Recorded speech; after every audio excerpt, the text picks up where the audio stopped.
Now welcome to another edition of News from Naboo with Thor's Lightning Takes. And let's get right to the news. I know we have Ahsoka coming tonight, which is super exciting, but I want to discuss a big event from the last episode. That being Sabine's choice. I mean, we all saw she made the choice to give up the map. I was going to call it the orb, but yes, give up the map and go with Balon because she misses Ezra. Reminds me of the old circular Rubik's Cubes from the 80s. Someone out there will remember those. I love when I throw out those obscure 80s. Reminds me of Treasure Planet. I showed you the clip. They have the exact same circle map that... Yeah, but it's an 80s circular Rubik's Cube, too. Anyway. But I have some questions for you. Yeah. And I kind of pose them to the chat as well to give us your answers to these, what you think is going on. Okay. First question, and this was kind of answered in the show, but what fueled her choice? Ezra. She loves Ezra. He means more to her, though, you think, than yes. Hera, Jason, Ahsoka? Yes. I think she loves Ezra. One of those absence makes the heart grow fonder? Yeah, I think that came about, like, shortly after he went away. Sometimes you don't know what you got till it's gone. Mm-hmm. Another 80s song there. Do you think it also could come from the fact that maybe she has some guilt issues, that she wasn't able to save her family on Mandalore when the Night of a Thousand Tears came? She probably lost her family. No, I think wasn't there. Well, I mean, she made that weapon that, like, melted Beskar or whatever it did. Yeah, she first did that, and then later, now she's lost everything. Yeah, so she's done a lot of wrong in her life, and she wants to do one thing right and probably get back the man that she actually really cares a lot about, more than she realized when he was around. All right, next question. This is kind of an opinion-based thing. Do you think it was the right call? No. I mean, objectively, like, for the galaxy, no. Obviously not. Okay. For the show, obviously it was the right call because we need the show to continue, and it doesn't continue if she destroys the map. Yes. But if say, a true Jedi was in that situation, they would have probably, quotations, unless you're like an Anakin, they would have destroyed the map. That is the needs of the many over the needs of the few. That's Star Trek, but it does pay dividends here as well. We don't trade lives. Oh, Captain. You traded, like, everybody's life in Wakanda. He does that, though. We don't trade lives. Yeah. You do. You trade lives a lot, Cap. Sorry, but anyway, off topic.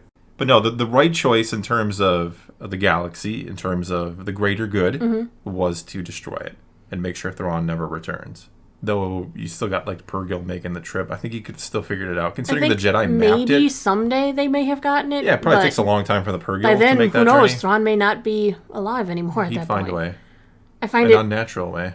Well, there's already something unnatural going. How is Morgan Elsbeth convinced that she's communicating with Thrawn, that he wants to be found? Well, it's probably... I'm quoting all over the place, sorry. You are, but it's probably the Night Sisters and the Light Sisters or Night Sisters, whatever the heck they're going to be in this other galaxy, because we know Thrawn is not Force sensitive. Mm-mm. He didn't develop... I mean, if Sabine can be trained, I think we can train Thrawn, but that's my opinion on the matter. But no, I think there are other sisters in the other galaxy that are making that possible, that are connecting to this galaxy and her. Well, next question for you in chat as well. How do you think Ezra will take it? She has to come clean and tell Ezra what she did. The fact that she's going to show up there with the baddies is going to be foretelling that she did something wrong. Yeah, when you show up with... I mean, how is Ezra going to take it that Thrawn. You came for me and you're sacrificing the rest of the universe, that you're cheapening his sacrifice by allowing Thrawn to return? She's undoing the good that he tried to do. That's a good point, too. I think he's going to be... It depends on who Ezra is now, right? We don't know. 10 years is a long time for Ezra to have been he's survival manipulated man by Thrawn. Or he could be out on his own, still being the Ezra we always knew we loved. I think he's that guy. I think he's not with him. I think he's doing his own thing and trying to keep away from Thrawn because Thrawn could use him, he thinks. Well, yeah. Maybe, to get back. I mean, the true irony, and it's cliche, right? But she makes the choice, the hard choice, to go save Ezra, and that choice is what actually drives him away from her. We've seen that elsewhere in other stories, so it could be that she's going to be like, well, I did all this for you, and Ezra's like, well, you did the wrong thing for me. I would have... He took the path of the Jedi. Look at you as a sister. I wish you wouldn't have come and got me. Well, it's so funny because it's a pair of choices. He made the choice to sacrifice himself. He did the Jedi thing originally, yes, to the path of the Jedi. Take Thrawn out of the picture, to save Lothal, to save his family. And what she's doing is the exact opposite. She's picking him over the galaxy. Yeah. So I feel like this reunion might be full of conflict. I don't think it should be just, hey, let's hug it out. I missed you so much. And well, that's how it starts, right? We hug, and then it's like, how did you find me? well. There's a story there. I'm actually going to be disappointed if he doesn't have a bit of disappointment for her for what she did. If she finds out, when he finds out what she did and she goes, "What did you do?" Yeah, you're letting Thrawn return home, which is let what Thrawn I sacrificed myself for. That makes no sense. Mm-hmm. The next question, how do you think Ahsoka's going to take it? She's mad. You think she's mad? I don't think she... Well, I mean, I don't her know that eyes Ahsoka glow gets, red, the lightsaber is red. That kind of Sabine. mad. Well, she got mad when she thought Sabine was dead. Right. But I feel like somewhere in the back of her head she knew she was going to get betrayed. You do wonder if, she almost wants Sabine to be the one to make that choice. Because she wants to save Ezra. She made the promise. So I'm sure there's that part of her that wants to keep the promise. But there's also the part of Ahsoka that is more Jedi than most, who would make the sacrifice, who preached about making the sacrifice at the start. So, a lot of people are like, well, why would she leave the map with Sabine and all these other things? I think it's because she wants to find Ezra. She wants to keep that promise.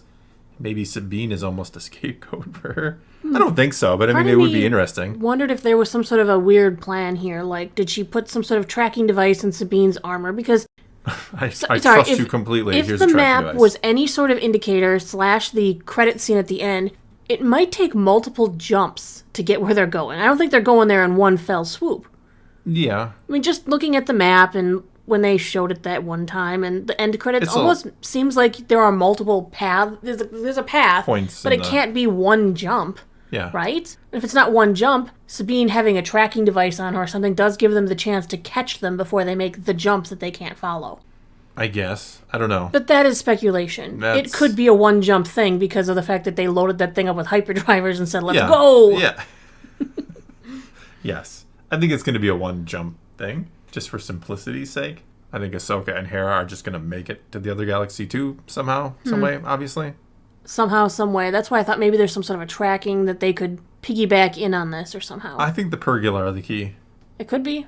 Ahsoka might have to connect with the Purgil. The Purgil grabs the ghost in one tentacle and her ship in the other, and off they go. Let's not forget, Dave Filoni is a clever guy. He likes to connect things. Let's not forget Tales of the Jedi.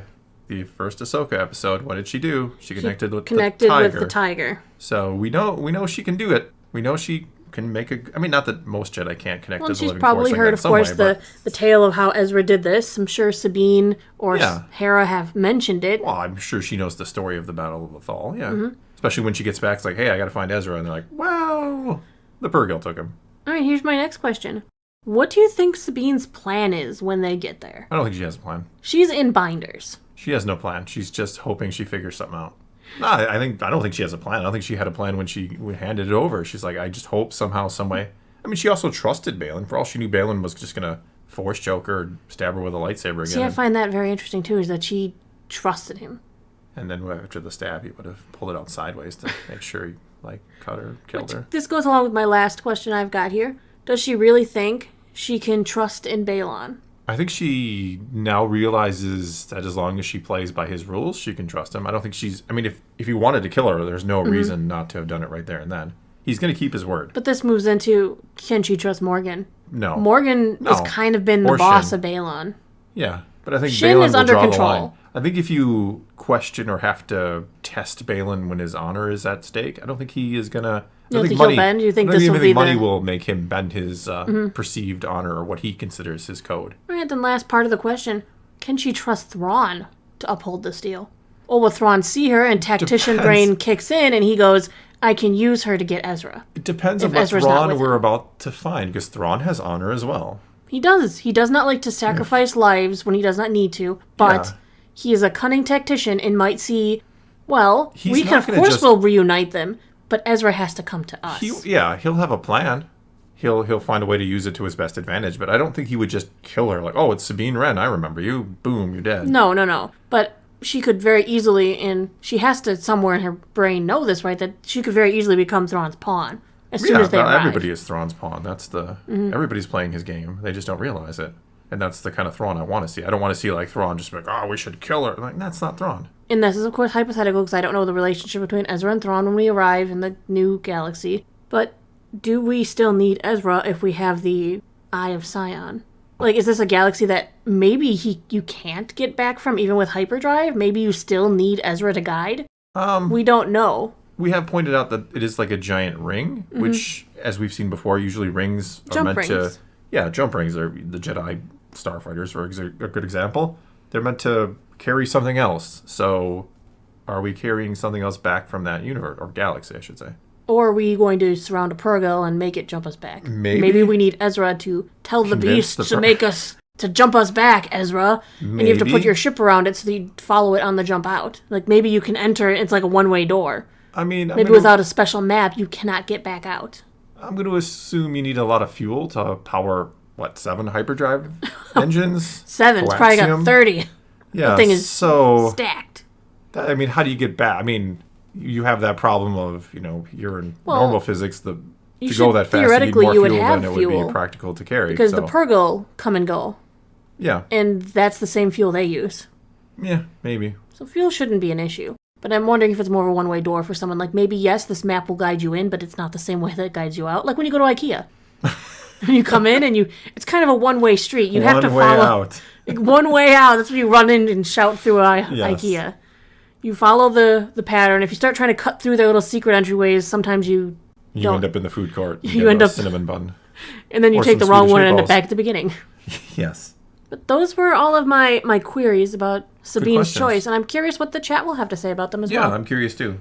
I mean, there's not a lot of time because I think tonight we're going to get some answers, but I don't think we get all of these answers or even close to it. And for all we know, this episode might fully focus on Ahsoka. We may not see Sabine until the episode following, which gives more time for people to ponder on these questions. It's possible. We don't know how much of this episode will be devoted to Ahsoka versus how much will be devoted to Sabine and the crew that's heading off to the new galaxy. And it will absolutely be devoted to Ahsoka. I've seen some people say they're going to wait and kind of keep that dangling, but this is directed by Dave Filoni. There's no way he didn't direct the Ahsoka episode. But he also could have directed the Thrawn intro episode. Yeah. Who knows? It could be both. We don't know. Maybe or the Bring Ezra Back episode. But I'm just saying, this was not Sabine's favorite episode. This wasn't Natasha Louis Bordizzo's favorite episode. But this was Rosario Dawson's favorite episode. Yeah, because it's Ahsoka. It's her episode. So that's why this video can have a little bit of a leg room, because we may not get the answer to any of my questions, and I really want to see what other people have to say about it. Yeah, I'm always curious about what other people think too. All right, well, that's all we got for you this time. Now it's your turn to take to the comments below and answer some of these questions, or post some of your own, too. Mm-hmm. Either way, again, take to the comments below. Let's talk some Star Wars, and until next time, thanks for watching.